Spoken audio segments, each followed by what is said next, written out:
अंबरनाथ शहर प्रमुख अरविंद वाडेकर यांच्या मार्गदर्शनाखाली मानव सेवा चॅरिटेबल ट्रस्टच्या वतीने महाराष्ट्र दिनी 1 मे पासून अंबरनाथ येथील छत्रपती शिवाजी महाराज चौकात दररोज नागरिकांना मोफत गूळ आणि थंडगार पाणी देण्याचा उपक्रम राबवला। तसेच महिन्यातील प्रत्येक रविवारी उसाचा रस व सरबतचे मोफत वाटप करण्यात येणार आहे।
अंबरनाथमध्ये मानव सेवा चॅरिटेबल ट्रस्ट आणि शिवसेना शहर शाखा डॉक्टर श्रीकांत शिंदे फाउंडेशन यांच्या वतीने गेली अनेक वर्ष आपण कोरोना काळामध्ये ज्या वेळेस अंबरनाथवर काही वेळ आली त्या वेळेस उभं राहण्याचं काम ही शहर शाखा आणि शाखेतले पदाधिकारी करत असतात।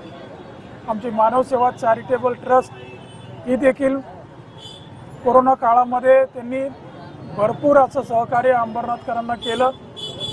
आज आपण बघतोय उन्हाचा एवढ्या जळा इतका कडक ऊन आहे की महाराष्ट्रामध्ये पहिल्यांदा 42च्या पार ऊन गेलेलं आहे, गरमी झालेली आहे। त्यामुळं आम्ही गेली अनेक वर्ष गूळ आणि थंड पाण्याची व्यवस्था करत असतो, परंतु यावर्षी आमचे पदाधिकारी अनिल गायकवाड असतील, आमचे सगळे मित्रपरिवार आहेत, यांनी उसाचा रस 1 दिवस मोफत द्यायचा, त्याचबरोबर रोज गूळ आणि पाणी थंड पाणी द्यायचं। उसाचा रस असेल, गूळ असेल, हे सगळं आयुर्वेदामध्ये शरीरासाठी खूप थंड आणि चांगलं असतं।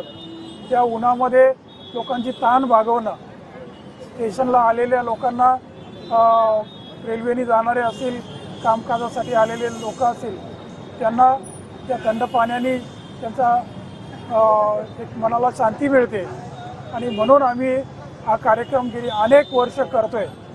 त्यातच यावर्षी पहलगाम येथे झालेला भ्याड हल्ला आणि त्यामध्ये मृत्युमुखी पडलेले आमचे संपूर्ण देशातले 27 नागरिक यांनासुद्धा श्रद्धांजली व्हावी, त्यांच्याही आत्म्यास चिरशांती लाभावी आणि त्या भ्याड हल्ल्याचा बदला आमचे पंतप्रधान नरेंद्रजी मोदी, आमचे अमित शाह, देवेंद्र फडणवीस साहेब, एकनाथ शिंदे साहेब या सगळ्यांनी मिळून त्या पाकिस्तानला निस्तनाबूत करून घ्यावा अशी आमच्या सगळ्यांची इच्छा आहे आणि त्यामुळे या पहलगामच्या हल्ल्यात मृत्युमुखी पडलेल्या सर्व नागरिकांना देखील आम्ही या निमित्ताने श्रद्धांजली वाहतो.